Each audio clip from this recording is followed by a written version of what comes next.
नमस्कार, जनता टीवी देख रहे हैं आप। आपके साथ मैं हूं खुशबू पांडे। तो चलिए रुक करते हैं खबरों की ओर।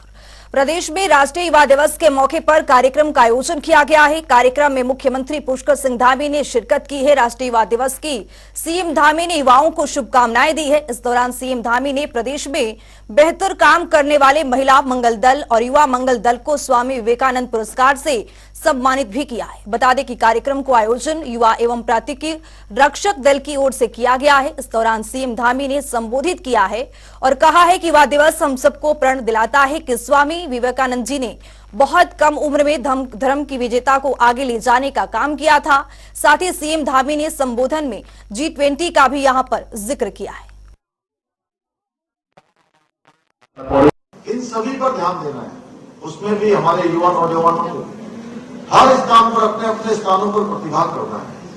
मैं आप सबसे अनुरोध करता हूं कि हम पर्यटन राज्य के रूप में पूरे देश के अंदर जाने जाते हैं, दुनिया के अंदर जाने जाते हैं, पूरी दुनिया का ध्यान हमारी तरफ गया है।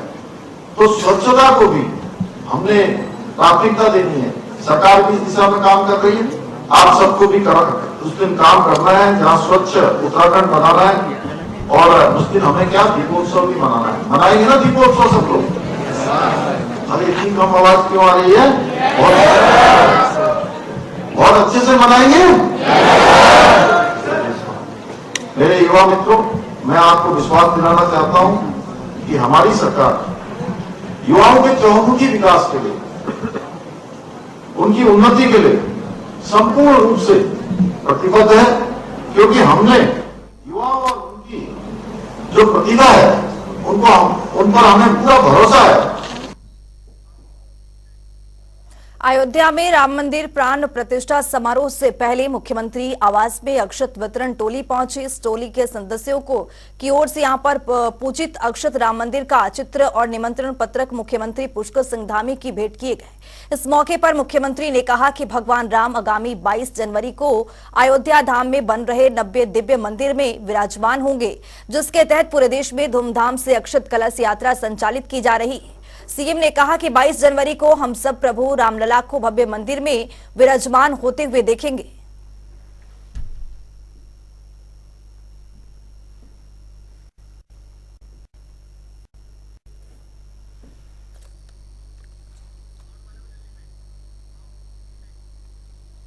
भाजपा प्रदेश मुख्यालय में भारतीय जनता पार्टी के प्रदेश अध्यक्ष महेंद्र भट्ट ने महत्वपूर्ण जानकारी देते हुए बताया। उन्होंने कहा कि लगातार इस तीर्थ यात्रा को लेकर जानकारी साझा की जा रही है। भारतीय जनता पार्टी पूरे देश में एक बड़ा अभियान चला रही है, जिसमें नमो ऐप पर विकसित भारत एम्बेसडर बनाया जा रहा है। उन्होंने बताया कि उत्तराखंड में बीजेपी का प्रत्येक कार्यकर्ता 10 एम्बेसडर बनाने का काम कर रहा है और अब तक पूरे प्रदेश में 2,43,180 विकसित भारत ब्रांड एम्बेसडर बनाए जा चुके हैं। आगे उन्होंने क्या कुछ कहा, सुनिए। देश के अंदर करोड़ों नागरिकों को विकसित भारत एम्बेसडर के रूप में उनके सहयोग लिया जाए, इस भाव के साथ नमो ऐप में विकसित भारत एम्बेसडर ये बनाने कार्य प्रारंभ हुआ है। नमो ऐप के अंदर विकसित भारत एम्बेसडर 100 दिवसीय चैलेंज उनको दिया गया है। मुख्य रूप से इस ऐप में मौजूदा सरकार की उपलब्धियां, कार्यक्रम, सामाजिक और आर्थिक जनचेतना और अनेकों विषय जो आज के परिप्रेक्ष्य में सरकार द्वारा लागू किए गए, वो तो है ही। आप सब समाज के जो भी एम्बेसडर के रूप में इसमें जुड़ता है, उससे क्या क्या और ऐसे विषय हैं जो देश के विकास के लिए बहुत सार्थक सिद्ध होंगे, विकसित राष्ट्र बनाने की दृष्टि में जिसका बहुत बड़ा योगदान हो सकता है, ऐसे सुझाव भी उसमें आमंत्रित किए जाएंगे। विकसित भारत एम्बेसडर के रूप में कार्यक्रम की संख्या भी बनी है। उस दृष्टि से हमने 7-8 जनवरी को प्रत्येक कार्यकर्ता को 10 विकसित भारत एम्बेसडर नामित करने का हमने कहा गया था। अभी तक उत्तराखंड के अंदर 2,43,107 दिसंबर जनवरी तक का डाटा है। 2,43,180 लोग डिस्ट्रिक्ट बाहर अम्बेसडर के रूप में डाउनलोड हो चुके हैं। उत्तराखंड राज्य के युवाओं ने बीते कुछ वक्त में अपनी खेल प्रतिभाओं को शानदार प्रदर्शन कर राज्य को गौरवान्वित महसूस करवाया है। राज्य के इन्हीं खेल प्रतिभाओं को आगे बढ़ाने और युवाओं की प्रतिभा निखारने के लिए मुख्यमंत्री धामी ने पूर्व में लोहाघाट में बालिका स्पोर्ट्स कॉलेज की घोषणा की थी। मुख्यमंत्री पुष्कर सिंह धामी जल्द इस कॉलेज की आधारशिला रखेंगे। वहीं राज्य की खेल मंत्री रेखा आर्य ने बताया है कि स्पोर्ट्स कॉलेज आवासीय होगा, जहां बालिकाओं को पढ़ने खेलने के साथ ही आवास की सुविधा भी यहां पर प्राप्त करवाई जाएगी। हमने ये देखा है कि बालिकाओं का एक भी स्पोर्ट्स कॉलेज जो है पूरे अपने उत्तराखंड में विद्यमान नहीं है, जिसको माननीय मुख्यमंत्री जी ने महसूस किया और उसे एक घोषणा के रूप में कि बालिकाओं का भी स्पोर्ट्स कॉलेज बनेगा, उस रूप में उनकी घोषणा की गई।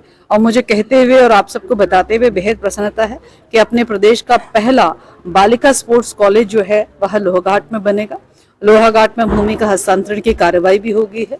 निश्चित रूप से ये बिल्कुल महाराणा प्रताप स्पोर्ट्स कॉलेज के तर्ज पे ही बनेगा। हमारी पूरी कोशिश है कि जो बालिकाएं खेल की प्रतिभा रखती हैं उनके लिए खेलना कूदना और पढ़ना लिखना दोनों एक साथ पर एक प्लेटफॉर्म पर संभव हो सके, उसी की परिकल्पना है गर्ल्स स्पोर्ट्स कॉलेज। तो आने वाले समय में माननीय मुख्यमंत्री जी का समय लेते हुए भूमि पूजन लोहाघाट में करते हुए बालिका स्पोर्ट्स कॉलेज को जो है वो शुभारंभ किया जाएगा।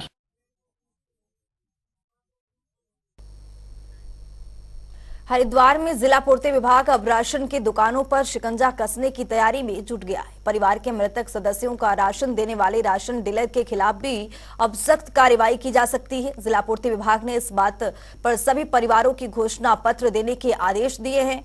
इस घोषणा पत्र में लड़की की शादी हो चुकी है और वे अपनी ससुराल में चली गई हो या फिर किन्हीं कारणों से परिवार के सदस्य की मौत हो चुकी हो, तो ऐसी जानकारी घोषणा पत्र में अवश्य भरनी होगी, ताकि राशन डीलर को भी परिवार के सभी उचित दर विक्रेताओं का एक फॉर्मेट दिया गया है कि जो राशन कार्ड उनके ऑनलाइन चल रहे हैं उनके मेंबर जीवित हैं करके एक जीवित का प्रमाण पत्र देना होगा। एक फॉर्मेट जो आज दिया गया है सभी डीलरों को, तो वो अपना वो लिख के देंगे, घोषणा पत्र में एक घोषणा करके देंगे कि जो मेरे परिवार में जितने मेंबर हैं वो सभी जीवित हैं। अगर किसी कारणवश किसी परिवार में किसी की डेथ हो जाती है तो उनको एक एप्लीकेशन और डेथ सर्टिफिकेट यहाँ देना पड़ेगा और उसका ऑनलाइन राशन यूनिट कार्ड दी जाएगी। ये इसमें शासनादेश है कि परिवार का उनका उत्तरदायित्व होगा कि वो बताएंगे कि मेरी बेटी की शादी होगी या मेरे परिवार में से किसी की दुर्घटना से मृत्यु होगी है, तो ऐसा इनके परिवार का दायित्व होगा कि उचित दर विक्रेता को ये बताएंगे कि उनके परिवार में किसी का यूनिट कम हो गया है। हल्द्वानी में सड़क चौड़ीकरण के साथ सौंदर्यीकरण का काम लगातार जारी है। इसके तहत प्रशासन की ओर से अतिक्रमण हटाओ अभियान चलाया जा रहा है। प्रशासन की ओर से अब तक 65 दुकानदारों को नोटिस जारी किए गए हैं। वहीं इसको लेकर डीएम वंदना का कहना है कि हल्द्वानी और नैनीताल शहर में चौराहों के चौड़ीकरण और सौंदर्यीकरण का काम किया जा रहा है, जिससे आने वाले समय में जनता को ट्रैफिक की समस्या से निजात मिले।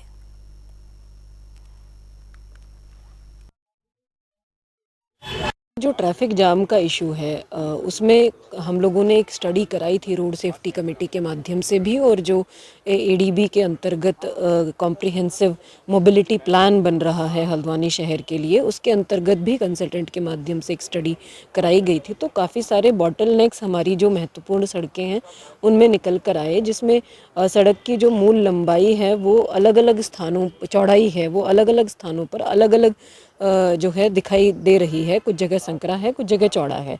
तो इन बॉटलनेक्स के सुधारीकरण की एक रिकमेंडेशन रोड सेफ्टी कमेटी ने करी थी। उसके क्रम में हल्द्वानी में भी और नैनीताल में भी जंक्शंस के इम्प्रूवमेंट का हम लोगों ने एक प्रोजेक्ट बनवाया था डिफरेंट डिपार्टमेंट को इंगेज करके। गवर्नमेंट ने अभी उसमें सैंक्शन दे दी है और धनराशि भी जारी हो गई है। टेंडर संस्था मसूरी में टैक्सी स्कूटियों के कारण हो रही अव्यवस्थाओं को लेकर जिला प्रशासन और परिवहन विभाग ने कार्रवाई करना शुरू कर दिया है। इसी कड़ी में सभी टैक्सी स्कूटी में स्टिकर लगाए गए हैं, जिससे कि अवैध रूप से चल रही स्कूटियों को चिन्हित किया जा सके। इस मौके पर मसूरी नगर पालिका परिसर में मसूरी में संचालित टैक्सी स्कूटियों के सत्यापन को लेकर भी शिविर लगाया गया है। इसके साथ ही परिवहन विभाग के कर्मचारियों की ओर से सभी स्कूटियों के कागजों को चेक भी किया गया है। मसूरी में भर्ती हुई सेंट्रल स्कूटी को देखते हुए हमने यहाँ पे एक सत्यापन शिविर चलाया है। यहाँ पे देखने को आया है कि प्राय बहुत अलग अलग शहरों से भी जो यहाँ पे स्कूटी आ रही है जिनके प्रपत्र वैध नहीं थे, तो इन सभी का सत्यापन हमने यहाँ पे कर रहे हैं। जिन वाहनों के जो है पेपर पूरे होंगे उनको हम स्टिकर दे रहे हैं, उसको सत्यापित किया जाएगा, उन्हीं वाहनों को जो है चलने की अनुमति भी दी जाएगी। इस तरह की योजना हमने यहाँ पे बनाई है। देखिए, अभी इनकी सबसे प्रथम चरण में हम लोग इनके वाहनों के प्रपत्र सत्यापन कर रहे हैं। दूसरे चरण में इनकी पार्किंग स्पेस देखा जाएगा। जितने लाइसेंस इनको निर्गत किए गए हैं उन्हीं के स्पेस उन पे देखे जाएंगे। जितने वाहन इन्होंने लाइसेंस पे दिखा रखे हैं क्या इनके पास स्पेस अवेलेबल है नहीं है, तो दूसरे चरण में ये कार्यवाही भी की जाएगी। अगर पार्किंग स्लॉट नहीं मिलते तो क्या लाइसेंस निरस्त करने की बिल्कुल इनके खिलाफ कठोर कार्यवाही जरूर की जाएगी। ये अभी उच्च स्तर पर बात चल रही है और हम लोग इसमें रिकमेंड करेंगे कि मसूरी में भर्ती हुई स्कूटी के कारण जो है इनको लाइसेंस में अभी कमी की जाए।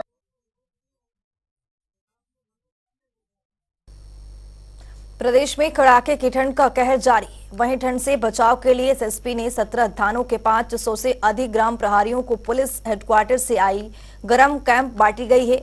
इसके अलावा थाना खटीमा, इकाई झाकियां और नानकमता के से अधिक ग्राम प्रहरियों को गरम जैकेट वितरित किए गए हैं। बाकी बचे 14 थानों के ग्राम प्रहरियों को सीएसआर के जरिए जल्द ही जैकेट की व्यवस्था की जाएगी।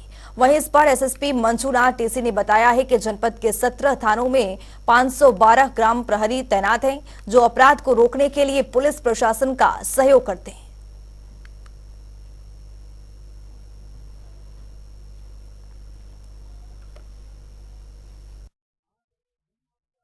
देखिए, पुलिस विभाग स्पेशली माननीय डीजीपी महोदय द्वारा अभी पुलिस विभाग से लगातार प्रयासरत है कि आधारभूत सुविधाओं को सबको देना है। तो इसी क्रम में मैं आपको बता दूं, जनपद उधमसिंह नगर में कोहरा भीषण प्रकोप है, ठंड का भीषण प्रकोप चल रहा है। आप सभी को पता चल रहा है, आप सभी को पता है शीतलहर की प्रकोप चल रहा है। रात्रि को पारा जो है टेम्परेचर लगभग 4 या 5 डिग्री, कभी 3 डिग्री तक भी पहुंचता है।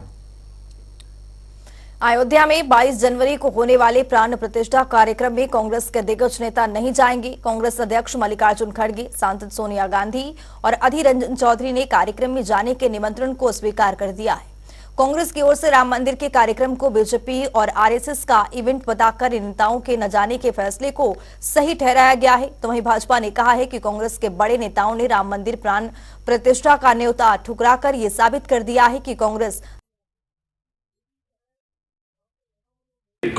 पार्टी देश के संत समाज के साथ है और जब सनातन में सर्वोच्च पद पर आसीन जो है चारों पीठों के शंकराचार्य कह रहे हैं कि ये प्राण प्रतिष्ठा शास्त्र सम्मत धर्म सम्मत नहीं हो रही है और शंकराचार्यों की धर्माचार्यों की जो है शंकाओं का समाधान करने की जिम्मेदारी जो है सत्ता पक्ष पे थी, वो जो है अपनी हठ धर्मिता पर अड़ी हुई है और धर्म विरोध कार्य कर रही है, तो हम जो है शंकराचार्यों का अपमान कैसे सहन कर सकते हैं।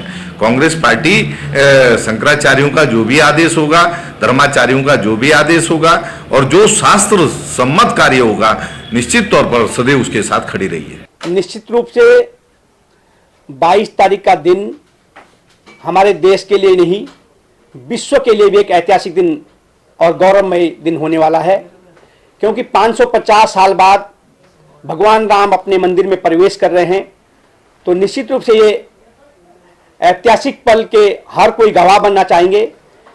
लेकिन जिस प्रकार से कांग्रेस के नेतृत्व द्वारा, सोनिया गांधी द्वारा, खड़गे जी द्वारा राम मंदिर के प्राण प्रतिष्ठा कार्यक्रम को अस्वीकार किया गया है, तो यह पहले से ही तय था कि कांग्रेस ने, जिसने हमेशा भगवान राम को काल्पनिक कहा, जिसने भगवान राम के मंदिर निर्माण के लेकर के सुप्रीम कोर्ट में उनके द्वारा उसका विरोध किया गया और अनेकों सनातन विरोधी कई करतूतें कांग्रेस के द्वारा की गई हैं, तो निश्चित है कि कांग्रेस के लोगों को सिर्फ पहले ये दिखाना था कि जाएंगे नहीं जाएंगे, लेकिन ये तय था कि उनको नहीं जाना था। क्यों?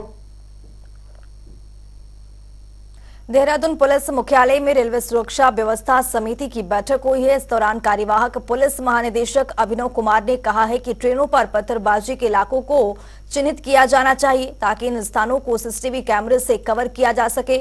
ऐसा करने से पत्थरबाजी करने वाले के खिलाफ कड़ी कार्रवाई की जा सकेगी। इसके साथ ही बैठक में रेलवे स्टेशनों की सुरक्षा व्यवस्था को पुख्ता करने के लिए डॉग स्क्वाड की व्यवस्था करने का भी यहां पर आदेश दिया गया है।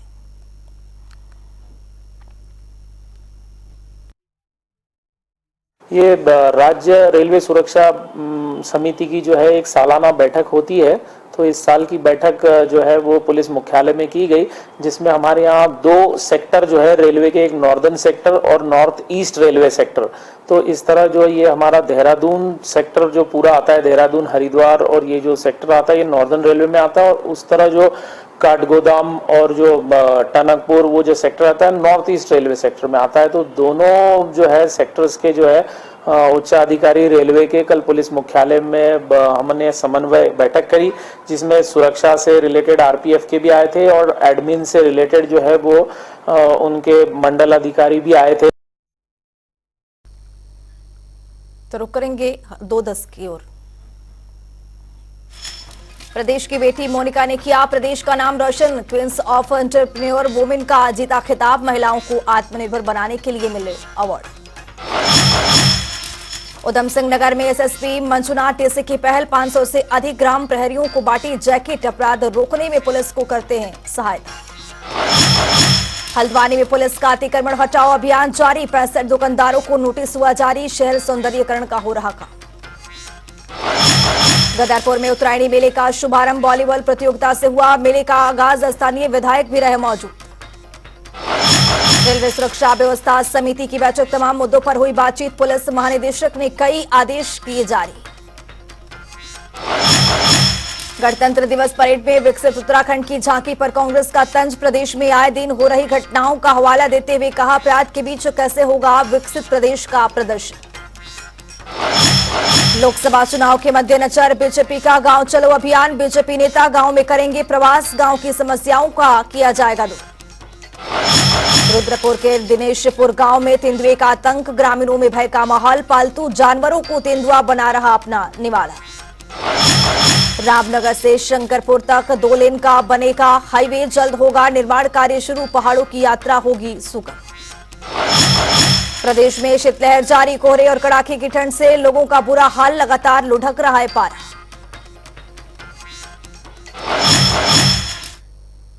इस बुलेटिन में मेरे साथ इतना ही, नमस्कार।